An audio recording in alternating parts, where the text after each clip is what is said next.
Marvel ने अपनी upcoming projects की लिस्ट अनाउंस कर दी है और सीरियसली कुछ शोज और मूवीज देख के तो मैं काफी एक्साइटेड हो गया हूँ और कुछ देख के बस सिर्फ मैं वाली फीलिंग आ रही है। तो आज हम बात करेंगे इन प्रोजेक्ट्स के बारे में जो हमें अगले कुछ महीनों में देखने को मिलेंगे। कौन सा शो धमाका करेगा और कौन सा बस टाइम पास होगा, और एंड तक जरूर रुकना बिकॉज ट्रस्ट मी, एक दो ऐसे टाइटल हैं जो आपको बिल्कुल मिस नहीं करने चाहिए। Let's get started. तो पहली अनाउंसमेंट है व्हाट इफ सीजन 3 जो रिलीज हो रहा है दिसंबर 22 को। अब यार ऑनेस्टली बोलूं तो मुझे इसका पहला सीजन काफी पसंद आया था। फ्रेश था, डिफरेंट था और कुछ नए आइडियाज एक्सप्लोर किए थे मार्वल ने। ये एक ऐसा कॉन्सेप्ट था जो हमने पहले मार्वल में देखा नहीं था। लेकिन ये भी सच है कि सीजन 2 के बाद एक्साइटमेंट थोड़ी डाउन हो गई थी, थोड़ा सा रिपीटेटिव और प्रिडिक्टेबल फील होने लगा था। लेकिन इस बार सीजन 3 के ट्रेलर देख के लगता है कि मार्वल ने अपना गेम थोड़ा अपग्रेड किया है। विजुअल्स धमाकेदार लग रहे हैं और स्टोरी लाइन भी काफी इंटेंस और डार्क होने वाली है। सुनने में आया है कि कुछ पॉपुलर फैन थ्योरीज को भी एक्सप्लोर किया जाएगा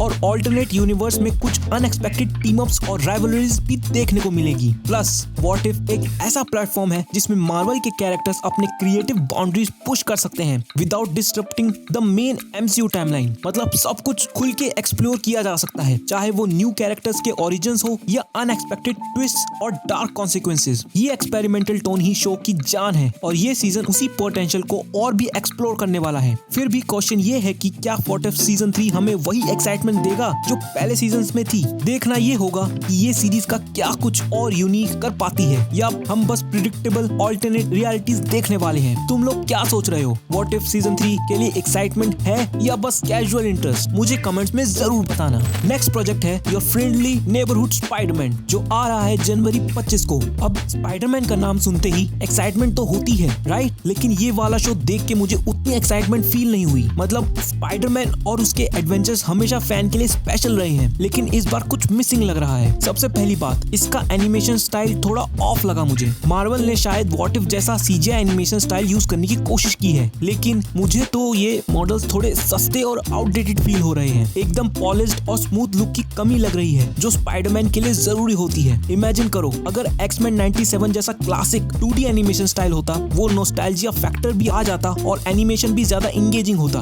और कहीं ना कहीं लगता है कि स्पाइडरमैन जैसा आइकॉनिक कैरेक्टर डिजर्व करता है कुछ हाई क्वालिटी एनिमेशन जो उसकी यूनिकनेस को कैप्चर कर सके। ये एक्सपेरिमेंटल एनिमेशन चॉइस सही है या नहीं ये तो देखने पड़ेगा, पर फर्स्ट इंप्रेशन मुझे उतना अपीलिंग नहीं लगा। स्टोरी लाइन के एंगल से भी थोड़ा वेट एंड सी ही है, क्या मार्वल इस बार कुछ डिफरेंट डिलीवर कर पाएगा या नहीं। अगर स्टोरी में कुछ नए विलन्स, यूनिक कैरेक्टर डायनेमिक्स या कुछ सॉलिड स्पाइडरमैन वाइब्स आए तो शायद ये एनिमेशन ओवरलुक हो सकता है। पर मुझे लगता है कि अगर ये थोड़ा ग्राउंडेड और सीरियस टोन के साथ क्लासिक एनिमेशन स्टाइल में होता तो ये और भी इंगेजिंग होता। तो अब अगली एंट्री है वंडर मैन जो आ रहा है दिसंबर 25 को। ऑनेस्टली मैं खुद इस कैरेक्टर के बारे में ज्यादा नहीं जानता, तो थोड़ा क्यूरियोसिटी और कंफ्यूजन दोनों ही है। अब ये सच में वैसे पावरफुल है या मार्वल का बस एक एक्सपेरिमेंट है, ये तो सीरीज देखने पे ही पता चलेगा। वंडर मैन का ओरिजिन और पावर्स के बारे में थोड़ा रिसर्च करना पड़ेगा, क्योंकि अगर ये सुपरमैन लेवल का सुपर हीरो है तो कहीं ना कहीं इसकी स्टोरी और पावर्स में कुछ यूनिक एलिमेंट्स होंगे जो मार्वल यूनिवर्स में ऐड कर सकते हैं। अब ये कैरेक्टर्स क्या टीम डायनेमिक्स लेकर आएगा या फिर कोई ऐसे विलेंस का सामना करेगा जो दूसरे हीरोज नहीं कर पाए, ये चीजें देखने में डेफिनेटली इंटरेस्टिंग होगी। और अगर तुम में से किसी को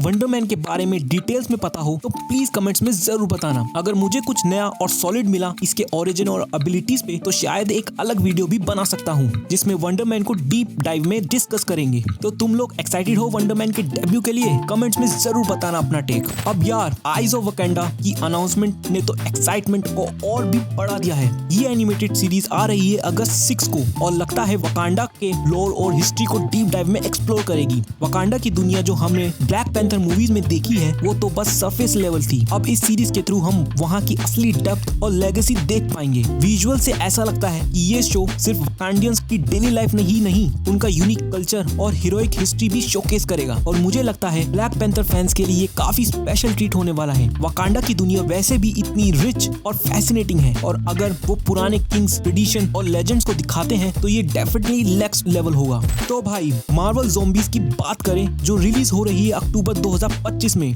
मार्वल फाइनली अपनी डार्कर साइड एक्सप्लोर करने जा रहा है और अगर ये शो 18+ हुआ तो हाइप वैसे ही स्काई हाई पहुंचेगी। इस बार मार्वल ज़ॉम्बीज में एक रॉ और ग्रिटी हॉरर टोन है जो मार्वल के यूजुअल वाइब से काफी हटके लग रहा है। ज़ॉम्बी के साथ अगर ये डार्कर थीम्स और ब्रूटल विजुअल्स को अच्छे से बैलेंस करते हैं तो ये शो एक एपिक एक्सपीरियंस बन सकता है। इमेजिन करो अपने फेवरेट हीरोज ज़ॉम्बी फॉर्म्स में, और वो भी मार्वल के इंटेंस स्टाइल में। मुझे लगता है कि हॉरर और मार्वल के फैंस के लिए एक परफेक्ट ट्रीट होने वाला है। सो कितने लोग हैं जो हॉरर और ज़ॉम्बीज का क्रेज रखते हैं? कमेंट्स में जरूर बताना, और बताओ कि तुम लोग भी इस डार्क मार्वल की सीरीज के लिए एक्साइटेड हो या नहीं। अब आते हैं आयरन हार्ट पे, जो 2025 जून 24 को रिलीज हो रही है। अब देखो, आयरन हार्ट को मैं काफी टाइम से फॉलो कर रहा हूँ और मुझे थोड़ा ये वकांडा फॉरएवर का वाइब दे रहा है, but with a twist in a suit design. यानी कि ये कैरेक्टर डेफिनेटली कुछ फ्रेश और एक्साइटिंग लेकर आ रहा है, लेकिन कुछ डाउट्स भी हैं जिनकी वजह से मैं थोड़ा क्यूरियस फील कर रहा हूँ। बस मेरी सिंपल सी रिक्वेस्ट है मार्वल से कि इस कैरेक्टर को ग्राउंडेड रखें, जैसे टोनी स्टार्क का स्ट्रगल था अपने फर्स्ट सूट को बनाने में। उस जर्नी का जो इमोशनल डेप्थ था वही आयरन हार्ट का कैरेक्टर डेवलपमेंट में भी होना चाहिए। मुझे तो ये देखना है कि वो किस तरह से चैलेंजेस फेस कर रही है और कैसे अपनी टेक्नोलॉजी को इम्प्रूव करती है। लेकिन अब विजुअल्स में तो लगता है कि ये सूट रेडी है और बस वो इसमें उड़ रही है। मुझे थोड़ा डाउट है कि क्या ये वही इम्पैक्ट होगा जो हमें पहले आयरन मैन से मिला था। आखिरकार अगर इस कैरेक्टर की कहानी थोड़ी सुपरफिशियल रही या सिर्फ फ्लैशी विजुअल्स पर ही फोकस किया गया तो वो ऑडियंस को इतना एंगेज नहीं कर पाएंगे। आयरन हार्ट का जर्नी, उसकी पर्सनल स्ट्रगल्स और उनसे जो लेसन्स मिलते हैं उन्हें जरूर हाईलाइट करना चाहिए। उसकी इंटेलिजेंस और टेक स्किल्स दिखाना इंपॉर्टेंट है, लेकिन ये भी जरूरी है कि वो अपनी पर्सनल लाइफ को कैसे हैंडल करते हैं। ओके, अब जो शो है उसके लिए तो मैं पर्सनली सबसे ज्यादा एक्साइटेड हूँ। डेयरडेविल बॉर्न अगेन जो आ रहा है मार्च को,